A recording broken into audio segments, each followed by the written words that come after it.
Hello दोस्तों, प्रणाम। पहला कैसे हैं आप? आशा करते हूँ सब ठीक होंगे। मैं भी ठीक हूँ। स्वागत है आपका मेरे चैनल गीता बोहरा ब्लॉग पर। ब्लॉग की स्टार्टिंग हो रही है सुबह के 8:30 बजे से और मायके से। आज मैं आई थी कल शाम को मायके।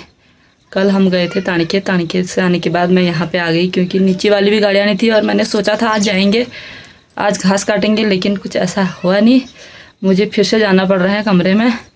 तो अभी मैं मायके में हूँ। अभी तैयार हो गई हूँ, जा रही हूँ। आँखों में भी पता नहीं क्या हो रहा है, दर्द सा हो रहा है, आंसू निकल रहे हैं, पता नहीं क्यों। तो अभी मैं मायके के घर से बना रही हूँ ब्लॉग।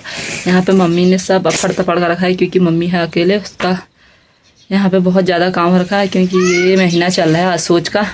तो असोज के महीने में पानी पीने की फुर्सत नहीं होती। और अभी मैंने मम्मी को लटपटा दिया है 2-3 घंटे। तो अब वो कहीं जाती भी तो रुक गई है मेरे चक्कर में। तो अब मैं फटाफट से निकलती हूँ। वहाँ बच्चों को ही हाल करना है क्योंकि नैतिक के पापा को कहीं जाना है, इसलिए मुझे अभी जाना पड़ रहा है, वरना मैं आज संडे के दिन यहाँ का घास काटती। तो अब चलते हैं, आगे को दिखाते हैं आपको बाहर का नज़ारा क्या हो रहा है। हमारे घर में 2 नन्हे मुन्ने मेहमान आ रखे हैं। वो मेहमान कौन है, क्या है, आपको दिखाती हूँ। अभी यहाँ पे मम्मी का कारोबार इस तरह से फैल चुका है। मिर्च डाल दी है और ये मेरे लिए सब्जी का कट्टा भर दिया है। और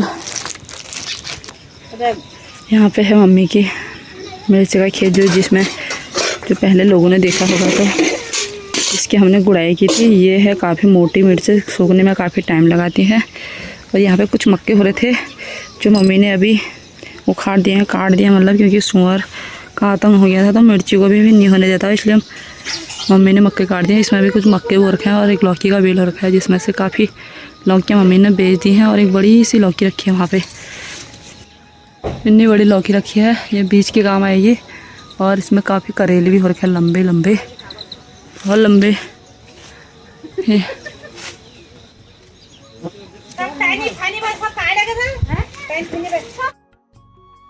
तो ये है दोस्तों मूंग की दाल जो हम बाज़ार में से लाते हैं, वहाँ पे दली हुई भी मिल जाती है, वाली भी। ये बेल में हो रखी है। और ये है हमारी गाय, बछिया थी, अब ये गाय हो गई। ये इसकी बछिया हो रखी है। इसका नाम है बिंदुली क्योंकि इसके सर में सफ़ेद वाला टीका लगा है। और ये है हमारी पठिया, हमारी बकरी का ये लड़का हो रखा है और गाय की हो रखी है लड़की। तो मम्मी के नाती पोते हो रखे हैं। तो आजकल मम्मी इन्हीं पे ज़्यादा व्यस्त रह रही है। तो मैंने सोचा आज घास काटेंगे। देखो फिर अब परसों नरसों छुट्टी होगी तो फिर हम आएंगे यहाँ। और अभी मेरे को जाना पड़ रहा है तो मैं चलती हूँ। ये क्या प्यारी सी हो रही है, मेरे बच्चों को काफ़ी हो रही थी इनको देखने की। तो कल परसों आते हैं, अभी चलते हैं। दोस्तों मैंने रख दिया है कट्टा सर में, अब चलते हैं। और नीचे को रास्ता हो रहा है बिल्कुल बंद क्योंकि यह है मडवे की सार। अभी इसमें घास जिसका धान वाले सार का कट गया है वही काट रहा है। तो इस सार में लास्ट में आते हैं जब धान वाली सार कट जाती है। तो अभी मडवा भी हो रखा है काटना, लवाना मतलब पहाड़ी में जाते हैं। तो अभी चलते हैं, कहीं अनमनी रुलो घुरी चूल्हे बना देखना दिखाना तुमको सार बता रहा पड़ी। गित्तो और गित्तो की मम्मी भी आ गए हैं नीचे खेत में घास काटने। अभी वहीं पहुंचती हूँ मैं। और गित्तो के पापा आए हैं, पता नहीं कौन आए हैं। और यहाँ पर काट दी है लोगों ने घास, इनका कम होगा। मेरी मम्मी का भी बहुत बचा है क्योंकि वो है अकेले।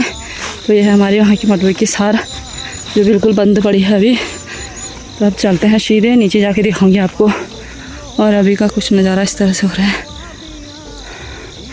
काफ़ी दिनों के बाद वीडियो बना रही हूँ आज। दोस्तों ऊपर से उखल जैसा कूदते पहुँच गई हूँ मैं यहाँ। तो पसीने से पूरा तरबर हो चुकी हूँ, पूरा सिंदूर बह गया है। ऐसा रास्ता है पूरा सीढ़ीदार, चलने में भी इतने पैरों में भी दर्द। कल रात ऊपर से चलते आए, खल जैसा कूदते और आए नीचे को, पैर बिल्कुल कांपने लग गए हैं। अभी नीचे से बैठे हुए, हम रोड में बुला रखा है नैतिक के पापा को। तो चलते हैं, अब थोड़ा रोड में बैठूँगी, पता नहीं जल्दी आएंगे तो चले जाएंगे, थोड़ा लेट करेंगे तो वहाँ पे बैठती हूँ। पैरों में ऐसे कंपन सी होने लग गई है। तो इस साइड को भी आपको सार पूरी खाली सी लग रही होगी। यहाँ वालों ने भी काट दी है घास। तो सीधे चलते हैं, अभी बोलने का भी मन नहीं हो रहा है कमरे में, फिर मिलते हैं। हेलो दोस्तों, मायके से आ गई, फिर नहा लिया है, थकान अभी भी नहीं गई है। तो अब बनाने का टाइम हो गया है खाना दिन का, और नैतिक के बाबा चले गए हैं। मेरा एक काम हल्का करके थोड़ा जो बच्चों की ड्रेस थी वो धो के गए थे। मैंने कहा था उनसे क्योंकि मैं आज नहीं आने वाली थी, मैंने उनसे बोला था ड्रेस धो देना अगर आप नहीं आओगे तो ऊपर करके। तो उन्होंने ड्रेस कल ही धो दी थी, तो कल शाम उनको फ़ोन आ गया तो आज चले गए। तो मेरा एक काम वो हल्का हो गया, नहीं तो मैं इतनी थकी हुई थी ऊपर से नीचे तक। तो अब बनाती हूँ दिन का खाना। दिन के खाने में बनती है भट्टी चुटकानी और भात। और मम्मी ने जो सामान भेजा था वह है, क्योंकि उस समय हफड़ तफड़ में क्या बोलूँ क्या नहीं बोलूँ कुछ समझ में नहीं आ रहा था। मम्मी के वहाँ पे हो रखी थी थोड़ी सी बासलाई हरी सब्जी और कुछ बंद गोभी और 2 छोटी छोटी लौकियाँ लाई हूँ, क्योंकि मम्मी ने कल ही बाज़ार भेज दी थी लौकियाँ बेचने के लिए। और मक्के और तुरई, और मम्मी ने 10 दाने अखरोट के भेजे थे, क्योंकि पहले इनको अखरोट मिल चुके हैं हमारे बच्चों को, इन्होंने वो समाप्त करके 5 दाने अभी भी खा लिए हैं। तो ऐसे बनाती हूँ खाना, फिर दिखाती हूँ आपको। मेरा प्याज भी जल गया है, क्या होता है दिन भर में करके होना तो क्या है, खाना खा के जो भी होगा। आज काफ़ी दिनों के बाद मैं ब्लॉग बना रही हूँ, आज तो आपको पसंद आएगा। तो पसंद आएगा तो वही करना है, लाइक शेयर सब्सक्राइब।